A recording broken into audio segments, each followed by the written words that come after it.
12, un minuto. A partir de este momento, las informaciones que son noticia toman el protagonismo. Comienza Informe RCR. Buenas tardes, sean bienvenidos a este su Informe RCR en su emisión meridiana.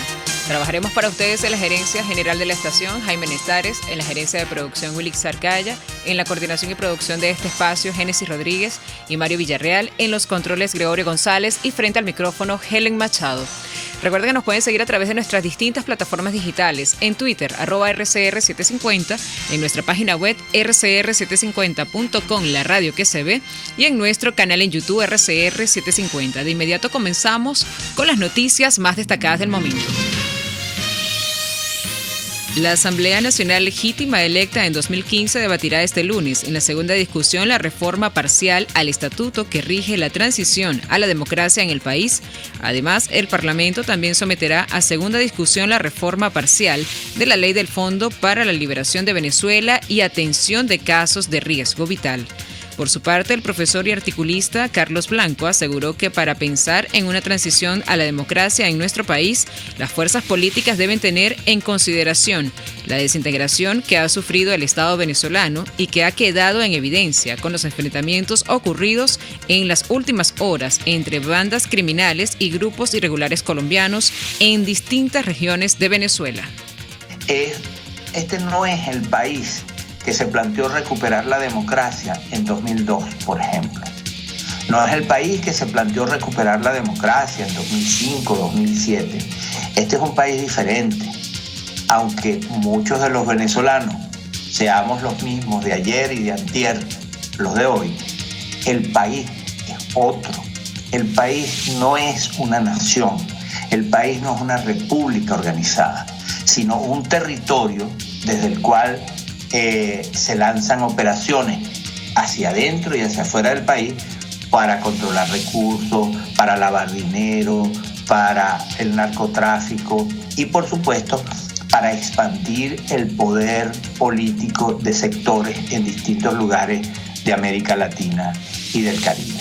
Este es, digamos, el tipo de sociedad con la cual tiene que enfrentarse quien quiera responder cómo recuperamos la democracia y la libertad en el país. En opinión de Blanco, en nuestro país hay una nueva división en la sociedad venezolana entre los de abajo y la dirección política. Por ello es necesario que los partidos se sometan a un proceso de legitimación a través de una consulta popular para renovar a la dirigencia. Yo lo que sí creo es que es necesario rearticular la política en Venezuela para lograr plantear los objetivos correctos. Y para mí eso pasa por una renovación de la dirección política del país, de la dirección democrática del país. Hay la propuesta que ha hecho María Corina sobre la elección popular de una nueva directiva.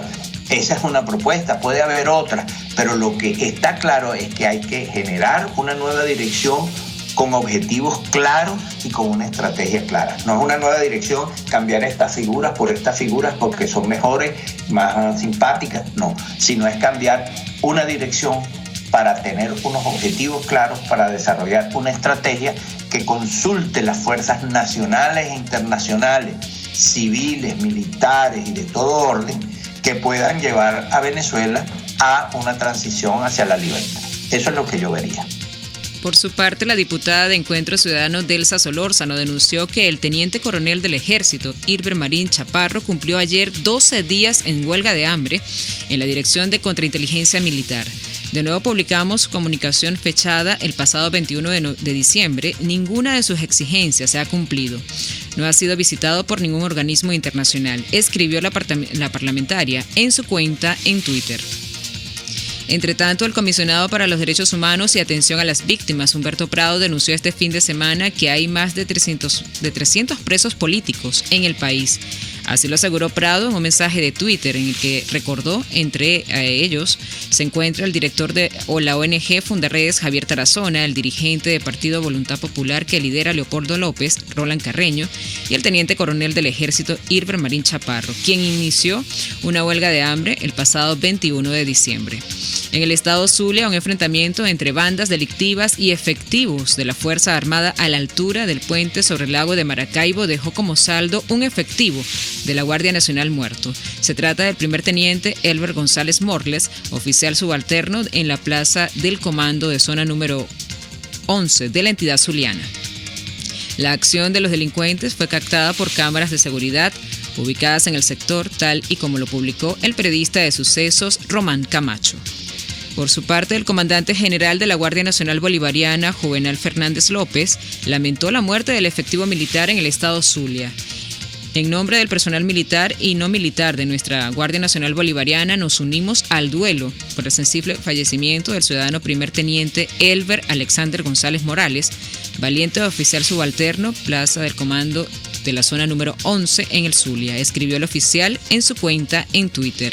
Entre tanto, el ministro de Comunicación del régimen, Freddy Ñáñez, desmintió que Venezuela esté evaluando retomar el esquema 7+7, tal y como lo insinuó Nicolás Maduro en una entrevista con el intelectual francés Ignacio Ramonet. Es falsa la noticia según la cual Venezuela retomará el sistema 7+7. El pueblo venezolano ha cumplido la meta del 90% de la población vacunada y se encamina al programa de refuerzo inmunológico en el mes de enero. No caigamos en rumores, sabemos cómo hacerlo, cuidémonos, escribió el funcionario en su cuenta en Twitter. Por su parte, la Organización No Gubernamental de Médicos Unidos por Venezuela publicó el más reciente boletín sobre el comportamiento del personal de salud que trabaja en el país e informó que hasta el 30 de diciembre habían fallecido 815 profesionales del sector en lo que va de pandemia, 9 de ellos en el periodo comprometido o comprendido desde el 7 al 30 del último mes del año 2021. De los 9 fallecidos por complicaciones derivadas del COVID-19, 3 se registraron en Zulia, 1 en Nueva Esparta, 1 en Falcón, otro en Táchira, 1 en Trujillo y luego en el estado Miranda, otro nuevo fallecido y Bolívar respectivamente. Y en materia internacional, el presidente de Brasil, Jair Bolsonaro, fue hospitalizado en la madrugada de este lunes tras quejarse de dolores abdominales y será sometido a exámenes ante la sospecha de que puede estar con una nueva obstrucción intestinal. Pero se encuentra bien de salud, informó la presidencia. El mandatario, que estaba pasando unos días de descanso en una playa en el sureño estado de Santa Catarina, fue trasladado en la madrugada en avión hasta Sao Paulo, la mayor ciudad brasileña, y donde fue ingresado en el hospital Vila Nova Stars, cuyos médicos lo tratan desde que sufrió el atentado en 2018 que le afectó precisamente el abdomen. Mientras tanto, en Bolivia entró en vigencia este 2022 la obligatoriedad del carnet de vacunación contra el COVID-19 para el ingreso a lugares públicos y privados ante el ascenso de contagios en esta cuarta ola de la enfermedad. Entidades bancarias, telefónicas, centros comerciales, restaurantes, supermercados, terminales de buses y aeropuertos empezaron a pedir a la población que muestren su carnet de vacunación que certifique que recibió la vacuna contra el coronavirus para permitir su ingreso. Ahora, para poder estar en lugares masivos de personas es obligatorio el carnet de vacuna o la prueba PCR, afirmó el ministro de Comercio Exterior de la Cancillería, Benjamín Blancos, tras recibir en un aeropuerto del país el lote de biológicos contra el COVID-19.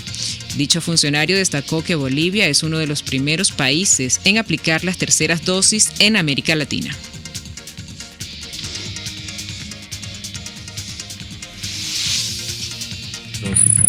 Eso quiere decir que tenemos la cantidad suficiente para poder llegar a toda la población vacunable mayor de 5 años. Estamos hablando de 10.280.000 personas aproximadamente, y además poder llegar con la tercera dosis.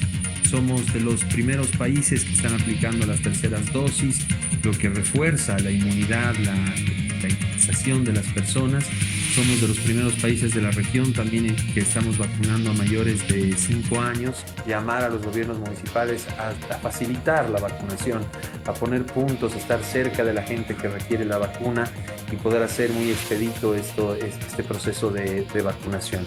Esperamos que este año podamos ya tener mejores resultados. Hemos tenido un crecimiento económico.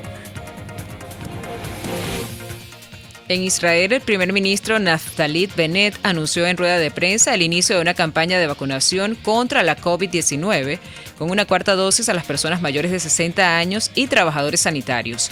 El país aprobó el pasado día 31 esta segunda inyección de refuerzo para personas inmunodeprimidas y mayores en residencias y hospitales geriátricos y este lunes autorizó ampliarla a un sector mayor de la población. Ahora tenemos una nueva capa de defensa, declaró Bennett en una conferencia de prensa televisada y además agregó que la máxima autoridad médica del gobierno de Israel, cuya aprobación se necesita para expandir la campaña de refuerzo, había firmado la iniciativa. Tenemos por ahora alrededor de 5.000 casos verificados diarios. Estimo que para el fin de semana cruzaremos la línea de 20.000 casos diarios y en el pico de la ola es posible que tengamos 50.000 casos por día. Israel recibió el jueves una primera entrega de píldoras anti-COVID de Pfizer. El domingo las autoridades confirmaron 4.200 nuevos casos en las últimas 24 horas, un 195% más que la semana pasada. Por su parte, el gobierno de España y las comunidades autónomas analizarán en una reunión extraordinaria este martes la situación de la pandemia y las posibles medidas ante el comienzo del segundo trimestre en los centros educativos tras el parón de Navidad. Será el único punto de la agenda del día 4 de la Conferencia Sectorial de Educación, el Consejo Interterritorial del Sistema Nacional de Salud y la Conferencia General de Política Universitaria. Al encuentro en el Palacio del Moncloa asistirán los ministros de Sanidad, Educación y Universidades, así como los consejeros de Educación de las comunidades autónomas. También asistirán representantes del Ministerio de Política Territorial, el portavoz del Partido Socialista Obrero Español en la Asamblea de Madrid, Juan Lobato, ha insistido este lunes en la necesidad de que la vuelta a las aulas tras las vacaciones de Navidad sea totalmente presencial, garantizando así la seguridad a los alumnos y a la comunidad. A la evolución que ha habido de los contagios, pues se produjeron ciertas declaraciones por parte de la presidenta de la Comunidad de Madrid y algún miembro del gobierno sobre la posibilidad de que se cierren algunas aulas y que se vaya a un escenario de semipresencialidad.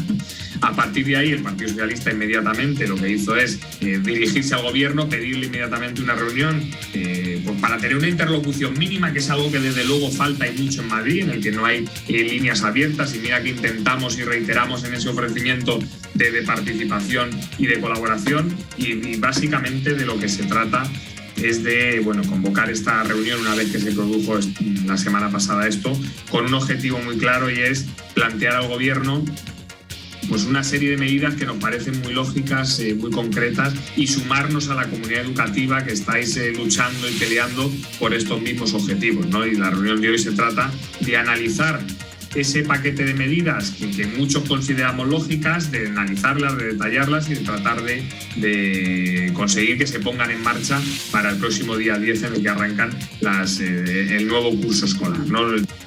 Y en materia económica, las aerolíneas cancelaron más de 5.000 vuelos en Estados Unidos en el primer fin de semana de 2022, continuando más de una semana de importantes perturbaciones aéreas causadas por la expansión de la variante Omicron del coronavirus, que ha provocado una falta de personal. Combinada con un temporal de nieve, en horas de la tarde de este domingo, se habían registrado 2.465 cancelaciones en todo el país en esa jornada, a las que se suman 2.750 del sábado, lo que representa más de la mitad de las cancelaciones mundiales de todo el mundo durante el fin de semana, que sumaron 8.888. Los precios internacionales del petróleo ganaban terreno en horas del mediodía. El WTI de referencia en Estados Unidos se ubicaba en $75.83 el barril, mientras que el Brent de referencia en Europa se cotizaba en $78.55 el barril. Y en materia deportiva, el centrocampista portugués del Paris Saint-Germain, Danilo, es el quinto caso positivo del COVID en el equipo, según confirmó el club este lunes, tras anunciar ayer los positivos de Leo Messi, Juan Bernat, Sergio Rico y Neymar Bitusamalo. El deportista deberá someterse a los protocolos sanitarios como el resto de sus compañeros y aislarse hasta que vuelva a dar negativo. En otras noticias, Argentina se impuso a Grecia por 3-0 en su enfrentamiento del grupo D de la Copa ATP que se disputa en Sydney y que quedó sentenciada en un emocionante encuentro entre Stefanos Tsitsipas, número 4 del mundo, y Diego Schwartzman, número 13, resuelto a favor del argentino por 6-7, 6-3 y 6-3. Previamente, Federico Del Bonis había derrotado a Michail Perlovarakis 7-6 y 6-1, y luego en dobles se debía jugar por si es necesario para romper empates estadísticos. Cayó también del lado suramericano. Máximo González y Andrés Molteni ganaron a Petros Tsitsipas y a Marcos Calavenonis 6-3, 4-6 y 11-9. Y así finalizamos nuestro segundo compacto informativo del día de hoy. Los invitamos para que sigan con más de la programación de su RCR.